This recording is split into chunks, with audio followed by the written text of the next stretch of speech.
Kita dengar bahawa Tan Sri Muhyiddin Yassin menyatakan beliau menunggu nama daripada UMNO untuk jawatan Timbalan Perdana Menteri.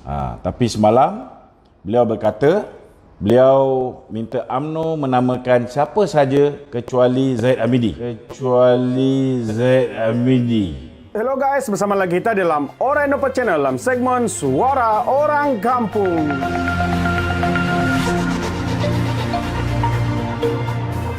Oke guys, mari kita teruskan berita yang terkini. Dikatakan berita pemilihan Timbalan Perdana Menteri semakin panas, yang mana Muhyiddin memaksa pemimpin-pemimpin UMNO untuk memilih Hishamuddin sebagai Timbalan Perdana Menteri yang baru. Namun pada petang hari ini dikatakan UMNO sekali lagi mengadakan meeting tergempar untuk membincangkan perihal perlantikan Timbalan Perdana Menteri, kerana apa yang mereka mahu adalah Zahid dijadikan sebagai Timbalan, tetapi sebaliknya Muhyiddin, Perdana Menteri Malaysia sekarang ini, memaksa dan memilih Hishamuddin sebagai Timbalan Perdana Menterinya. Mari kita ikuti berita panas hari ini. Sumber Malaysia Deadline 29 hari bulan 10 2020. Muhyiddin paksa UMNO pilih Hishamuddin sebagai Timbalan Perdana Menteri. UMNO mendakwa Tan Sri Muhyiddin Yassin memaksa mereka agar menerima Datuk Seri Hishamuddin Hussein sebagai Timbalan Perdana Menteri. Dakwa orang kanan Datuk Seri Najib Razak. Datuk Lokman Nor Adam dalam siaran langsung menerusi Facebooknya. Nama daripada UMNO untuk jawatan Timbalan Perdana Menteri. Tapi semalam beliau berkata beliau minta UMNO menamakan siapa saja kecuali Zahid Hamidi. Ini satu perkara yang tak pernah berlaku dalam sejarah. Kedua, hari ini walaupun semalam dia suruh UMNO menamakan Zahid Hamidi, hari ini dia sudah memaksa UMNO untuk menerima Hishamuddin Tun Hussein sebagai calon Timbalan Perdana Menteri daripada UMNO. Ini saya rasa dah terlalu melampau Muhyiddin Yassin ni, tuan-tuan. Pagi tadi beliau menghadap ke bawah Duli Yang Maha Mulia Seri Paduka Baginda Yang di-Pertuan Agong. Biasanya sebelum mesyuarat kabinet, ini adalah pertemuan biasa antara Perdana Menteri dengan Yang di-Pertuan Agong. Tapi yang agak pelik, selepas perjumpaan dengan Yang di-Pertuan Agong ni, pegawai tuanku telah mengeluarkan satu kenyataan yang meminta ahli-ahli parlimen untuk menyokong belanjawan yang bakal dibentangkan oleh Tan Sri Muhyiddin Yassin, Perdana Menteri, pada 6 hari bulan November. Ini satu benda yang saya rasa kalau nak ikutkan memang saya tak boleh cakap, tapi saya terpaksa cakap. Saya rasa tindakan Tan Sri Muhyiddin ni dah terlalu desperate. Tak sepatutnya beliau berlindung di sebalik istana. Jangan sampai kerana beliau nak menyelamatkan tengkuk dia, beliau mempergunakan istana sedemikian rupa dan menyebabkan akhirnya orang merasa pelik kenapa istana mengeluarkan kenyataan sebegini. Pertama sekali saya nak beritahu, dalam Malaysia ni kita ada undang-undang kita ada rule of law kita ada sistem raja berperlembagaan. Maksud sistem raja berperlembagaan ni, tuan-tuan, kita punya sistem raja ni dengan sistem eksekutif kita, dia berpisah. Kita punya pentadbir, eksekutif dan raja menjalankan tugas masing-masing, berpisah, tuan-tuan. Jadi tidak boleh ahli politik mencampuri urusan istana, tidak boleh istana mencampuri urusan politik, dan tidak juga berlaku, tuan-tuan, kaki tangan awam mencampuri urusan politik juga. Ini benda yang sepatutnya berpisah di antara satu sama lain. Begitu juga dengan mahkamah. Dan selama hari ini kita hidup aman, damai, harmoni kerana kita mengamalkan sistem raja berperlembagaan. Tetapi saya agak pelik dengan kenyataan yang dikeluarkan oleh pegawai istana hari ini yang meminta supaya kita menyokong, iaitu ahli parlimen daripada kerajaan, daripada 222 orang ini, menyokong apa yang bakal dibentangkan oleh seorang Perdana Menteri yang sudah kehilangan majoriti di parlimen.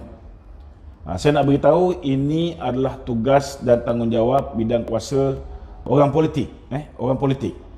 Jadi perbuatan Muhyiddin ni boleh menjejaskan nama baik tuanku. Saya tak tahulah sama ada dia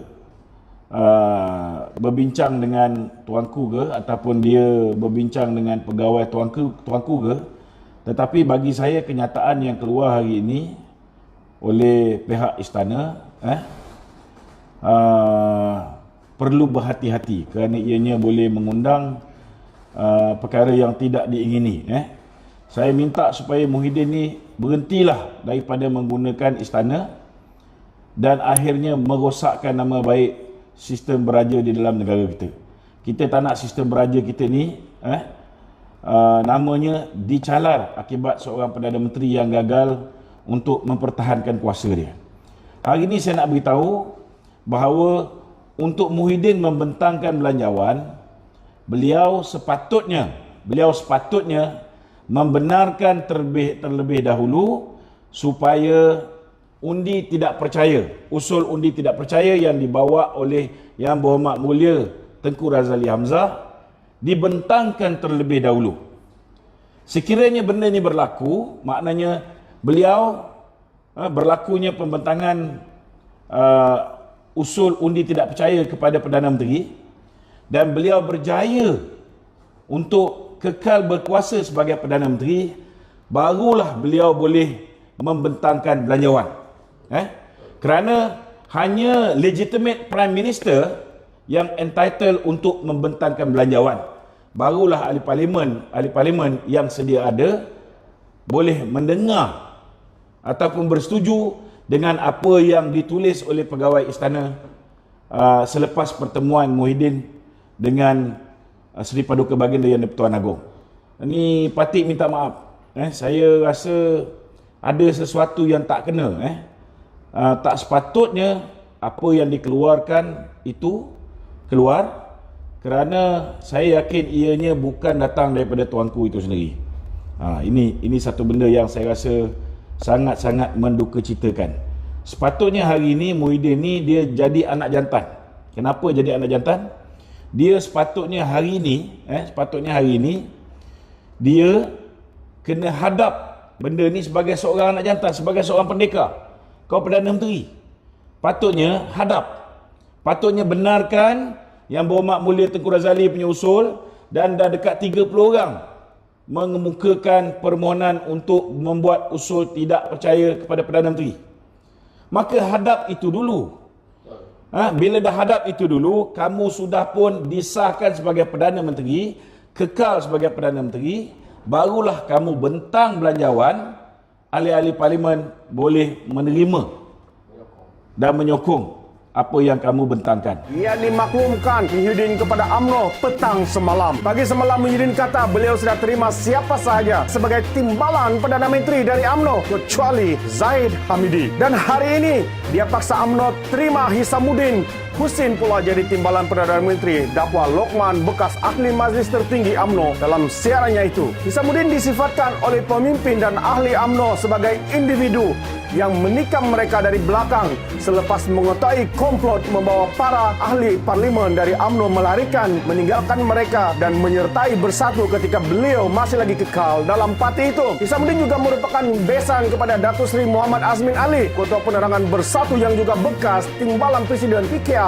yang mengkhianati parti tersebut. Seorang aktivis UMNO, Zaharin Muhammad Yassin juga menzahirkan bantahan kepada cadangan Muhyiddin untuk memilih Hisamuddin. Mengkhianati UMNO hanya merugikan ahli parti, tetapi yang pengkhianat negara bagilah pencerahan, wahai pengkhianat UMNO. Jangan sampai BN gunakan duit haram dalam aktiviti, tulis Zaharin sambil meletakkan gambar Hisamuddin. Malaysia lain difahamkan pelantikan pemimpin UMNO sebagai timbalan Perdana Menteri adalah sebahagian dari syarat yang ditetapkan UMNO kepada Bersatu jika mereka mau sokongan dari UMNO kepada Kerajaan Perikatan Nasional Pimpinan Muhyiddin. Dalam siaran yang sama, Lokman turut mengecam Muhyiddin terus bermain politik ketika yang di Pertuan Agung memberikan titah agar ahli politik tidak lagi berbuat demikian, tetapi berusaha memastikan agar Belanjawan 2021 yang bakal dibentangkannya diluluskan. Pemimpin Pakatan Harapan PH turut mengesan perkara yang sama apabila mereka tidak pernah dipanggil untuk berbincang bagi membolehkan Belanjawan 2021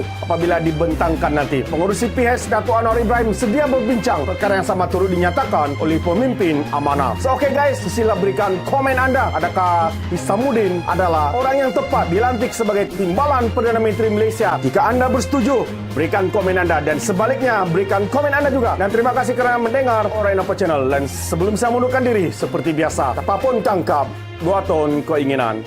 Sekian, bye-bye. Kamu sudah bukan lagi seorang Perdana Menteri. Kamu telah kehilangan sokongan. Kalau UMNO menyokong sekalipun, tetapi beberapa individu, kurang-kurang ada 4 orang individu telah pun menyatakan mereka tidak lagi menyokong kamu, maka secara automatik kamu telah kehilangan sokongan di dalam parlimen. Tidak ada lagi majoriti. Maka kamu kena buktikan. Kamu dah pergi jumpa dengan Tun Dr. Mahathir. Tun Dr. Mahathir sudah pun berjanji nak memberikan 6 orang wakil rakyat kepada kamu. Maka gunakan peluang itu. Buktikan. Kamu dah berpakat dengan Syafiq Abdal. Syafiq Abdal pun sudah bersetuju bahawa kamu akan disokong kerana Syafiq Abdal dengar cakap Tun Dr. Mahathir. Kan? Hari ini baru orang tahu bahawa memang betul Muhyiddin ni papet kepada Mahathir Mohamad. Kerana akhirnya yang akan menyokong Belanjawan ini termasuklah Mahathir punya kumpulan dan juga Syafiq Abdal. Jadi sepatutnya benda ni dibuat dulu. Jika kamu menang, undi tidak percaya ke atas kamu gagal, barulah kamu layak untuk membentangkan Belanjawan. Ketika itu barulah ahli-ahli parlimen wajar untuk menyokong Belanjawan yang dibentangkan oleh seorang Perdana Menteri yang legitimate, seorang Perdana Menteri yang sah. Tetapi dalam keadaan hari ini, saya nak beritahu, ahli-ahli parlimen, tak kiralah Barisan Nasional ke, PAS ke, DAP ke, PKR, tidak boleh dipaksa untuk bersetuju menyokong Belanjawan 2021 yang dibentang oleh seorang Perdana Menteri yang sudah hilang majoriti. Tak boleh. Tidak boleh. Ini kena faham. Tugas wakil rakyat, tugas dia ialah memastikan sistem demokrasi di Malaysia berjalan, dan ianya tidak boleh dipaksa oleh siapa saja. Ini dijamin oleh Perlembagaan Malaysia. Tak ada orang boleh paksa ahli parlimen dalam Malaysia ini untuk memberi sokongan kepada Muhyiddin Yassin. Tak ada.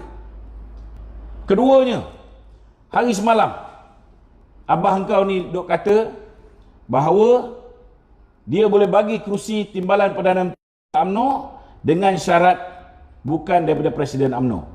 Nak beritahu, parti UMNO ni bukan bapa engkau punya. Bukan abah engkau yang punya. Parti UMNO ni milik ahli UMNO. Sepatutnya sebagai seorang Perdana Menteri yang tidak mempunyai kuasa mutlak. Ni kena faham ni. Memang betul kalau seorang Perdana Menteri dia ada hak, dia ada dia punya discretion nak melantik timbalan dia. Tapi dalam keadaan macam mana? Kalau dalam keadaan dulu Barisan Nasional memerintah 61 tahun, BN itu sendiri boleh membentuk kerajaan, boleh memerintah Malaysia tanpa bergabung dengan parti-parti lain. Betul, Perdana Menteri boleh buat sesuka hati dia. Dia boleh letak timbalan, dia boleh letak menteri-menteri kabinet siapa dia suka. Tapi abah engkau ni tak faham-faham bahasa, bahawa parti dia ni hanya memenangi 13 kursi. Daripada 13 kursi, hanya 6 kursi yang menyokong dia. 9 kursi dia curi daripada geng semburit PKR. Kemudian dia mencuri 16 kursi daripada UMNO. Itu sebab dia ada lebih kurang 32 kursi. Tetapi walaupun dia curi, kita punya MP Barisan Nasional masih ada 43 orang. Jadi kalau kita membentuk kerajaan campuran, PPBM campur dengan PAS, campur dengan UMNO, campur dengan GPS, maka kalau nak membuat keputusan, kalau mengagihkan kerusi, contohnya kerusi menteri-menteri, kerusi timbalan Perdana Menteri, kalau kerusi itu diperuntukkan oleh PAS kepada PAS, PAS akan tentukan sama ada Haji Hadi ke, Tuan Ibrahim Tuan Man ke, atau dia nak letak Taqiyuddin ke sebagai timbalan Perdana Menteri 2 ataupun timbalan Perdana Menteri mewakili PAS. Bila dia dah tetapkan, dia setuju untuk berikan kepada UMNO, maka ahli Majlis Kerja Tertinggi UMNO atau Presiden UMNO yang berhak untuk menamakan siapa yang bakal mewakili UMNO menjadi timbalan Perdana Menteri dan menteri-menteri.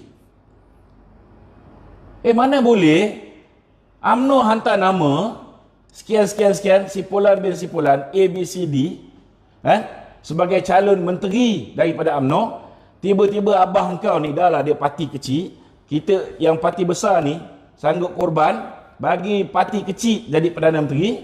Tiba-tiba dia nak letak orang yang inclination dia, political inclination dia, parti UMNO, macam Hishamuddin, parti dia masih UMNO, tetapi sepanjang tempoh dia jadi dalam UMNO, bila kita kalah, apa dia buat? Pertama sekali, dia dah diberi mandat sebagai pemangku timbalan Presiden UMNO, tetapi dia tidak bertanding jawatan timbalan Presiden UMNO. Kenapa? Kerana dia tahu UMNO tidak mempunyai peluang untuk bangkit semula. Masa tu sudah berkira-kira nak menyertai PPBM. Kita tengok dia dah hantar dia punya orang. Kamsatun Sulaiman sudah pergi masuk ke Bersatu. Kita tengok geng-geng lama dia, Setiausaha Pemuda dia, Zulkifli Alwi sudah dihantar untuk menyertai Bersatu. Kita tengok dia hantar orang macam ahli parlimen Tasik Gelugur, dia hantar ke Bersatu. Orang ahli parlimen daripada Bukit Gantang dia hantar pergi ke Bersatu. Kemudian ketua-ketua UMNO bahagian. Itu sebab saya buat laporan disiplin ke atas Hishamuddin Tun Hussein. Kerana terbukti beliaulah yang telah mempengaruhi ketua-ketua UMNO bahagian di negeri Sabah untuk keluar beramai-ramai menyertai Bersatu. Macam mana nak paksa UMNO terima orang macam ni mewakili UMNO menjadi timbalan Perdana Menteri? Dah gila. Jadi itu sebab kalau misalnya nak ikut surat, yang dikeluarkan oleh istana hari ini yang meminta supaya diberhentikan politik, saya nak beritahu tidak ada orang lain yang patut dipersalahkan soal politik yang tak berhenti-berhenti ni. Nyawa dah sampai hujung tanduk, jawatan Perdana Menteri dah nak hilang pun masih lagi nak menekan UMNO, nak memaksa. Ugut nak membubarkan UMNO, Ugut nak melokap kita punya Presiden UMNO dengan anak dia. Apa kejadah ni? Apa benda ni? Saya nak beritahu Hishamuddin Tun Hussein, mana dia apabila kita tewas pilihan raya? Dia bekerjasama dengan Tun Dr. Mahathir. Dia bekerjasama dengan Azmin Ali, tokoh semburit negara. Dia bekerjasama dengan Mukris Mahathir.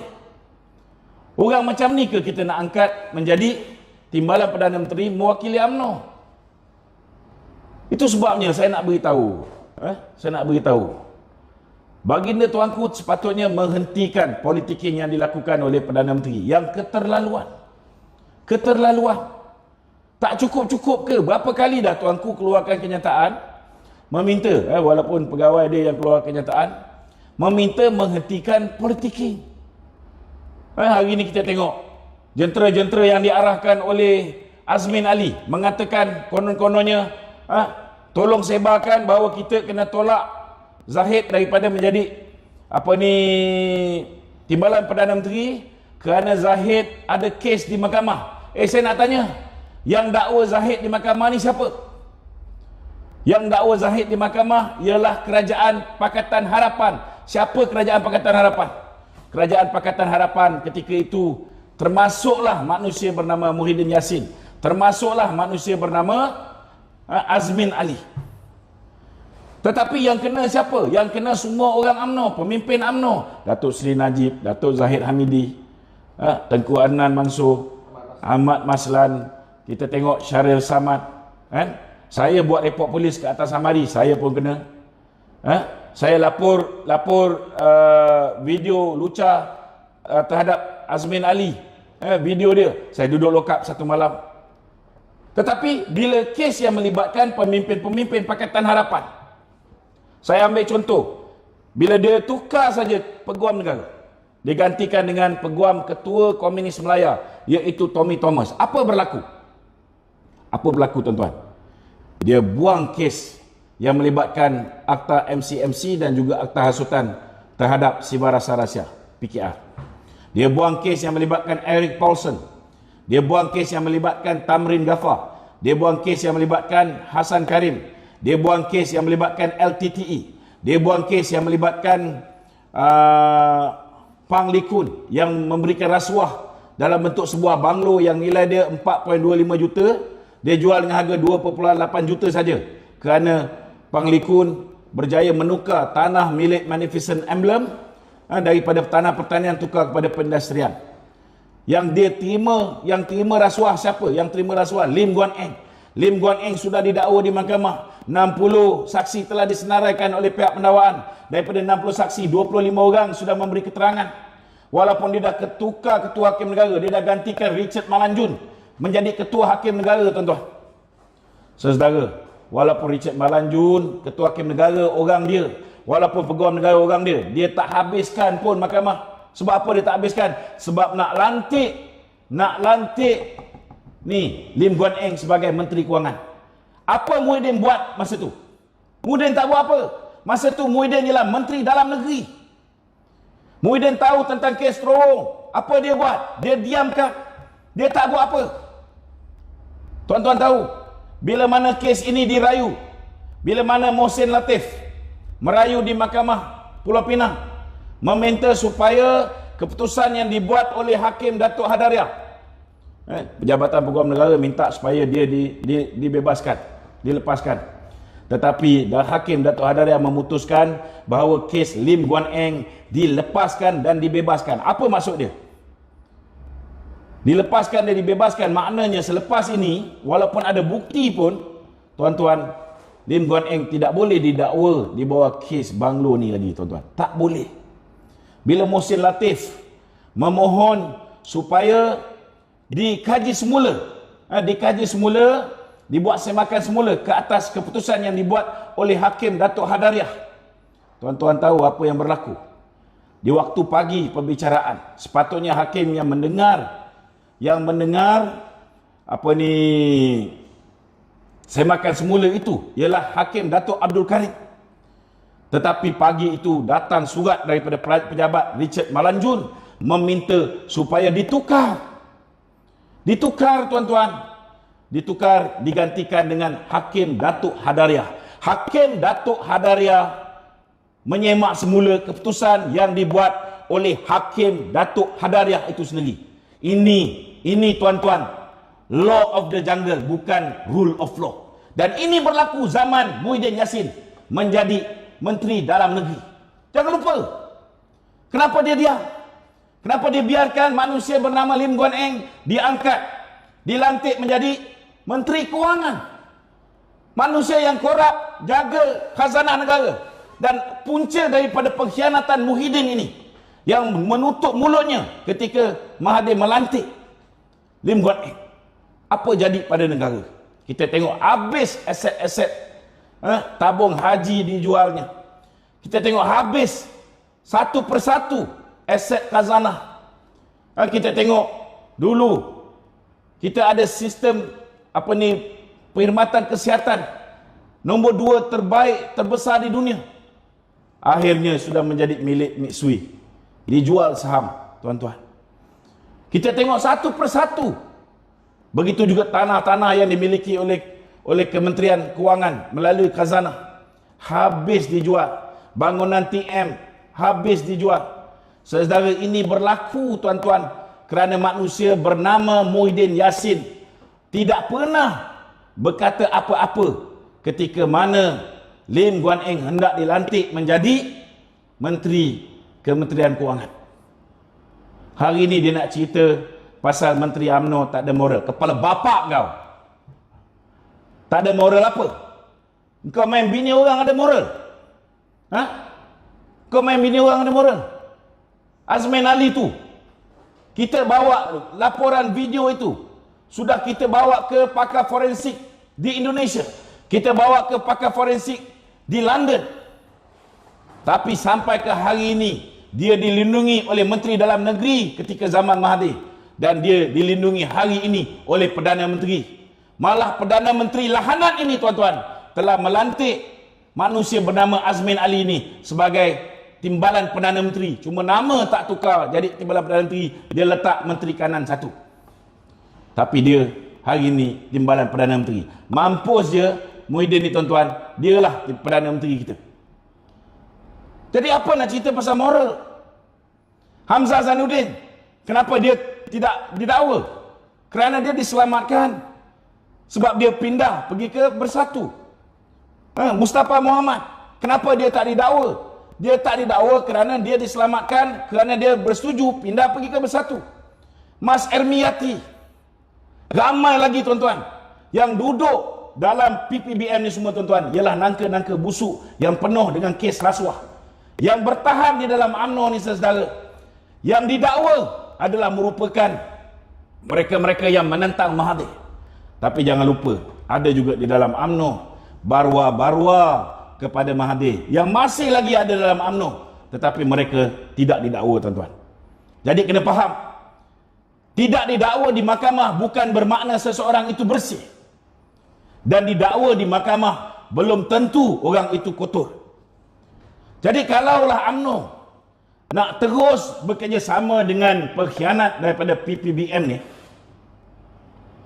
saya cakap terus terang, sepatutnya UMNO hari ini tidak boleh meletakkan syarat lain kecuali UMNO perlu hanya menawarkan kursi Perdana Menteri perlu dikembalikan kepada kumpulan majoriti terbesar di dalam Perikatan Nasional. Dan tidak lain tidak bukan, kursi Perdana Menteri perlu dikembalikan kepada UMNO dan Barisan Nasional. Bila kita tak letak orang UMNO yang boleh berlaku adil selama tempoh 61 tahun memerintah, tuan-tuan, kita bagi barwa nama Muhyiddin ni menjadi Perdana Menteri, kita tengok apa dia buat. Engkau jadi Perdana Menteri pun atas ihsan UMNO, jawatan timbalan Perdana Menteri pun kau duk sibuk nak cerita pasal nak ada integriti, tak nak ada kes mahkamah. Siapa yang menentukan siapa yang didakwa dan siapa tidak didakwa? Engkau antara orang yang terlibatnya, wahai Muhyiddin. Kes-kes yang melibatkan pemimpin-pemimpin Pakatan Harapan, contohnya yang baru-baru ni, engkau dakwa Lim Guan Eng. Apa dulu masa kau jadi Menteri Dalam Negeri kau ni lembu sangat tak tahu? Kau lebih daripada tahu. Tetapi kenapa ketika itu kau tutup mulut? Sebab ketika itu Lim Guan Eng adalah rakan kongsi kau. Ketika itu kau cium mulut dengan DAP. Ketika itu kau pergunakan DAP untuk meraih undi orang Cina. Hari ini bila DAP dah tak bersama dengan kamu, baru kamu nak melakukan pendakwaan ke atas Lim Guan Eng. Ini bukan pendakwaan terpilih ke? Ini jelas pendakwaan terpilih. Jadi kalau dah nak mampus tu, dah tahu 6 hari bulan ni dah nak terkencit, bila-bila masa je kau akan dimalukan sebagai Perdana Menteri pertama yang gagal mendapat kelulusan belanjawan. Patut-patutnya belajarlah bertaubat. Belajarlah menjalinkan hubungan silaturahim yang kau dah pecahkan dengan orang UMNO ni. Bukan dengan mengugut macam ni. Kena ingat Muhyiddin. Kau ingat kau tangkap Anwar Ibrahim ke? Kau tangkap Zahid Hamidi ke? Kau tangkap Najib ke? Kau ingat lepas ni kita orang akan duduk diam ke? Cuba buat. Cuba buat. Kalau kau nak tengok apa berlaku. Negara ni ada undang-undang. Jangan jadikan negara ni sebagai sebuah negara yang mengamalkan undang-undang rimba. Saya tahu malam tadi, geng-geng Publica, Azmin Ali pun ada semalam bersama dengan Hamzah, sudah bercadang nak menangkap Anwar Ibrahim, nak ditangkap. Lepas Anwar Ibrahim nak tangkap Datuk Zahid. Cuba buat. Saya cabar. Cabar. Kita tengok apa berlaku. Assalamualaikum warahmatullahi wabarakatuh.